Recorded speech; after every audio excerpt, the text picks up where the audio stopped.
Be me 28, work at a dying Radio Shack in a mall that's one store closure away from becoming an abandoned building. Somehow dating Amber for almost 2 years. She's cute with that I read too much Sylvia Plath in high school vibe. Met her when she came in looking for phone chargers, and I sold her the wrong one on purpose. So she'd have to come back. Manipulative? Yes. Effective? Also, yes. Things were decent until a few months ago. Both kind of settled into that we're together because it's easier than being alone phase. Not exactly Hallmark movie material. Lately she's been weird about her phone, always face down, always with her, password changed twice, taking hour-long walks to clear her head. Unless she's training for a marathon, something's up. I'm not completely innocent either. Been texting my ex occasionally when I'm bored or Amber's being annoying. Nothing serious, just keeping doors cracked open. You know, like an asshole. One night Amber's in the shower. Her phone buzzes on the coffee table. Peek over. Notification from someone named Book Club Karen. Amber hates reading, calls it boring people stuff. She once referred to Harry Potter as that wizard school documentary. Try to open her phone. New password. Damn. Wait, I know her pattern. She uses the same password for everything, just adds different numbers. Try her email password plus her birth month. Bingo. Phone unlocked. Open the message. Book Club Karen is definitely a dude named Eric. Profile pic is some bearded guy wearing a Reddit t-shirt and making that stupid soy face. Scroll through messages. Lots of you up, texts at 1 a.m., memes about how relationships suck, plans to meet up, nothing explicitly saying they're hooking up, but plenty of can't wait to see you again, and last time was amazing. Take screenshots, send to myself, delete the evidence from her text chain, put phone back, shower stops, pretend to be engrossed in a YouTube video about how pencils are made. Suddenly very interested in graphite mining. Next few days I watch her closely. She's always texting, always smiling at her phone, disappears for hours with vague explanations. Stuck in traffic. At 11 p.m. on a Tuesday. Ah yes, the famous Tuesday night rush hour. Decide to catch her in the act. Tell her I'm going to visit my brother for the weekend. Brother doesn't exist, just an elaborate fiction I created for when I need alibis. Drive away Friday night, circle back, park down the street. Sit in my car eating gas station taquitos and questioning my life choices. 9 p.m., car pulls up, out steps Reddit. Boy himself, carrying a bottle of wine and what looks like takeout. The absolute cliche of it all. He's even wearing a graphic tee with some science joke on it. Probably thinks he's Rick from Rick and Morty. Watch him go into my apartment. We paid for that apartment together. She's cheating on me in a bed I helped assemble from IKEA. Took us 4 hours and almost ended the relationship. Now she's christening it with discount Reddit, Romeo. Consider storming in dramatically. Realize I have severe confrontation anxiety and would probably just apologize to them. Instead, wait in my car like a sad private investigator. He stays the night, leaves mid-morning with the walk of a man who just committed adequate sex crimes. Wait an hour, then call Amber. Hey babe, forgot my charger, gonna swing by to grab it. She panics, says she's not home. At yoga, she claims, having never done yoga in her life. Her idea of exercise is aggressively scrolling Instagram. Tell her, I'll let myself in, just need to grab it quickly. She insists she'll bring it to me later. No trouble, I'm already on my way. Drive back to the apartment, walk in to find her frantically cleaning. Place smells like candles, air freshener, and poor decisions. Thought you were at yoga. She freezes like a deer that just realized it forgot to file taxes. I just got back. In jeans and one of my t-shirts, classic yoga attire. Decide to have some fun. So how's book club going? Her face does that thing where someone's brain is clearly blue screening. What book club? Take out my phone, show her the screenshots. You know, the one with Karen who looks suspiciously like a 30-year-old man named Eric? She immediately goes on the offensive. You went through my phone? What the fuck is wrong with you? Well, what the fuck is wrong with you and Eric's apparent reading comprehension? Because I don't see any books involved. She starts throwing around words like toxic and controlling. Says I've never trusted her. Says checking her phone is literally abuse. I point out that hosting Reddit boy sleepover parties isn't exactly relationship goals. She gets defensive. We're just friends. Ah, yes. Friends who require scented candles and fresh sheets. It's not what it looks like. It never is, yet somehow it always is exactly what it looks like. Argument escalates. She throws a remote at me, misses by a mile. Her aim as accurate as her excuses. She storms out, says she's going to her friend's place, probably calling Eric for an emergency book club meeting. While she's gone, decide to snoop more, find a second phone hidden in her sock drawer. Password is the same as her main phone, because of course it is. This phone is basically a shrine to her and Eric. Photos, texts, the whole boyfriend experience. They've been at it for months. Real relationship on one phone, side piece on another. Modern problems require modern solutions, I guess. Also find texts about me. Apparently I'm clueless, boring, and will never find out. Joke's on her. I found out, and I'm both clueless and boring. Dig deeper, find messages about their plans. They're going to some Reddit convention together next month. He bought them matching t-shirts. They're planning to cosplay as Rick and Morty characters. I've never felt so validated in hating someone. But here's the kicker. Find texts proving he's not the only one. Apparently there's also a Mike from work and a Tinder Dave. I'm not dealing with a cheater, I'm dealing with a collector. Gotta catch 'em all, I guess. Find a message saying I'm good for paying bills, but Eric is good for other things. Ouch. Right in the mediocrity. Save all evidence to my phone. Contemplate next move. Could confront her with everything. Could ghost her completely. Could go nuclear and tell everyone.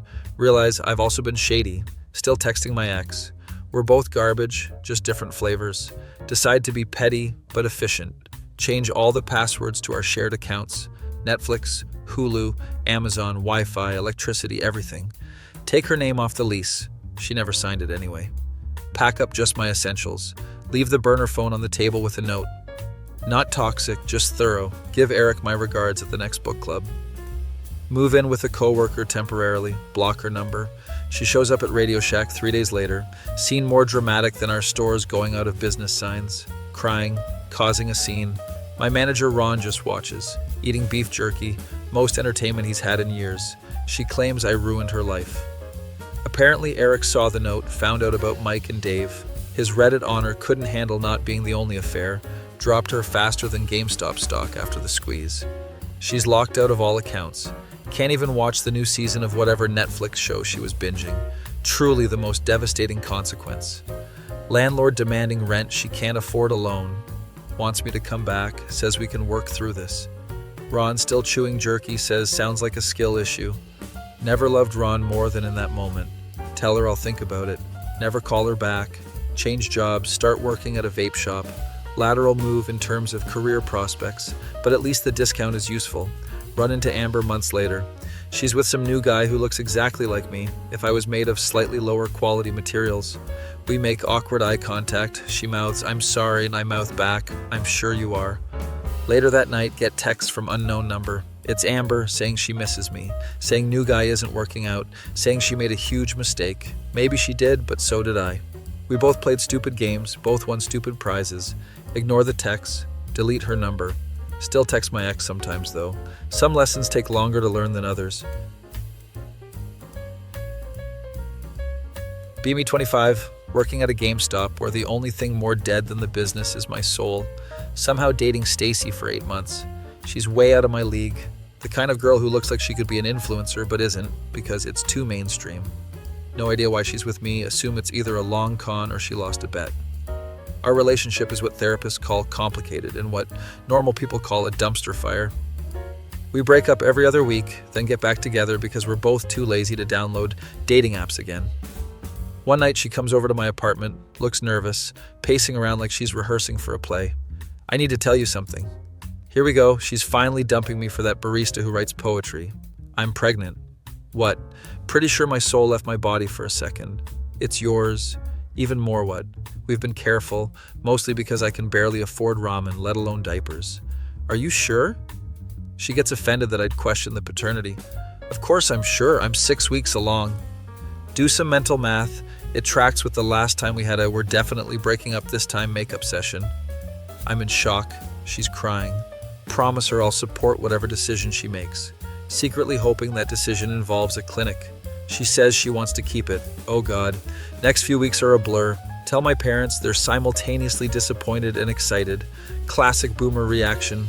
Stacy suddenly becomes super affectionate, always texting, wanting to hang out, talking about baby names, showing me nursery ideas on Pinterest. Something feels off, but I can't put my finger on it. Maybe it's just that I'm not ready for fatherhood. Or maybe it's that she doesn't seem to have any actual pregnancy symptoms. No morning sickness, no food cravings, no doctor appointments. Ask her about this, she gets defensive. Everyone experiences pregnancy differently. Fair enough. What do I know? 1 month passes. Start to get used to the idea of being a dad. Even begin putting aside money. Selling my Pokemon card collection on eBay. Goodbye childhood. Hello responsibility. Stacy suggests we move in together. For the baby. My apartment is too small and her roommate is too negative for a pregnant woman to be around. Agree to look for a place we can afford, which in this economy is basically a cardboard box with Wi-Fi. Start applying for better jobs. Update my LinkedIn for the first time since college. Stacy seems pleased with my efforts. 2 months in, still no doctor visit. Finally convince her we need to see an OBGYN. She reluctantly agrees. Day of the appointment, she calls me crying, says she started bleeding. Thinks she's having a miscarriage. Rush to her place, find her in bed looking distraught. Take her to the ER. Wait for hours in the waiting room. Nurse finally calls her back. Wait some more. Doctor eventually comes to talk to us. There's no evidence of pregnancy or miscarriage. Stacy looks confused, says they must have made a mistake. Doctor asks if she took a home test or had confirmation from another doctor. She says she took multiple tests, all positive. Doctor looks skeptical, asks her to take another test at the hospital. Stacy refuses, says she needs to go home and rest. Leave the hospital in awkward silence. In the car, finally confront her. Stacy, were you actually pregnant? She explodes, accuses me of not trusting her. Says the doctors don't know what they're talking about. Says I should believe her over some random medical professional. Drive her home, my mind racing. Drop her off, say I need time to think. Go back to my apartment. Google false positive pregnancy tests. Google why would someone fake a pregnancy. Google am I dating a psychopath quiz. Results inconclusive. Decide to do some detective work. Call her roommate Jess. Jess and I have always gotten along. Ask if Stacy's been showing any pregnancy symptoms. Jess goes quiet. She's not pregnant, is she? More silence. You should come over. There's something you need to see. Drive back to Stacy's place. Jess lets me in when Stacy's in the shower, takes me to Stacy's room, opens her drawer. Inside are multiple unused pregnancy tests and a receipt for them dated yesterday. Also find a book titled How to Fake a Pregnancy. Not even kidding, an actual book she ordered online? Who writes these books? Who publishes them? Jess says Stacy has been talking about how she needs to lock me down. Apparently I'm a good provider despite my GameStop salary. Joke's on her. Jess shows me texts. Stacy sent her outlining the whole plan. Fake pregnancy, move in together, fake miscarriage after we sign a lease. Keep me on the hook with guilt. My mind is blown. Hear the shower turn off. Jess quickly ushers me out. Promise to keep in touch. Drive home in a daze. I decide to confront Stacy, but it needs solid proof. Jess sends screenshots of the texts. Order pizza to calm my nerves and think about my approach. Stacy shows up unannounced while I'm waiting for the pizza. She's acting normal, like she didn't just orchestrate an entire soap opera plot. Pretend everything is fine. Pizza arrives right as I'm working up the courage to confront her. Answer the door. Pizza guy is this 40-something dude named Miguel, according to his name tag. He hands me the pizza. I give him cash. Tell him to keep the change. About to close the door. When Stacy shouts from inside, "Is that the pizza? Tell him we need plates." Miguel looks confused. Plates? From the pizza place? Stacy comes to the door. "Oh, I thought you were from that new place that brings everything." Miguel shrugs. "Sorry, lady. Just pizza." I take the pizza inside. Stacy follows. Decide it's now or never. "So when were you going to tell me the pregnancy was fake?" She freezes. "What are you talking about?" Show her the screenshots from Jess. Her face does this incredible transformation from confusion to anger. Jess showed you my drawer. She invaded my privacy, completely ignoring the fact that she invented a whole baby. That's what you're upset about? Not the fact that you lied about being pregnant? She starts crying, says she only did it because she loves me, was afraid I was losing interest, needed something to bring us closer. Classic manipulation. I'm standing there holding a pizza while my life falls apart. Suddenly realize Miguel, the pizza guy, is still in the doorway, watching this entire scene unfold with a look of fascinated horror. "Dude, what are you still doing here?" Miguel takes a slice of pizza from the box I'm holding. "This is better than my aunt's telenovelas." Stacy and I both stare at him. He takes another bite. "Don't mind me. Continue." Stacy goes back to crying, saying I don't understand, saying I'm heartless. I point out that faking a pregnancy is pretty high on the red flag scale. She says I'm being dramatic. Miguel chimes in, "Lady, I deliver to some crazy addresses, but this is next level." Stacy tells him to mind his own business. Miguel shrugs, takes another slice. Anon, you should run while you can. My brother's ex pulled this same stunt. Stacy throws a shoe at him, misses. Feminon, you need therapy, like professional help. Stacy launches into how men don't understand women's struggles. Miguel nods sagely. My ex-wife said the same thing when I caught her with the mailman. Stacy and I are now both staring at Miguel. He's somehow made himself comfortable on my couch. Why don't you both just calm down and talk this through like adults? Stacy, who even are you? Miguel, just a guy who's seen some stuff. Delivered pizzas for 15 years.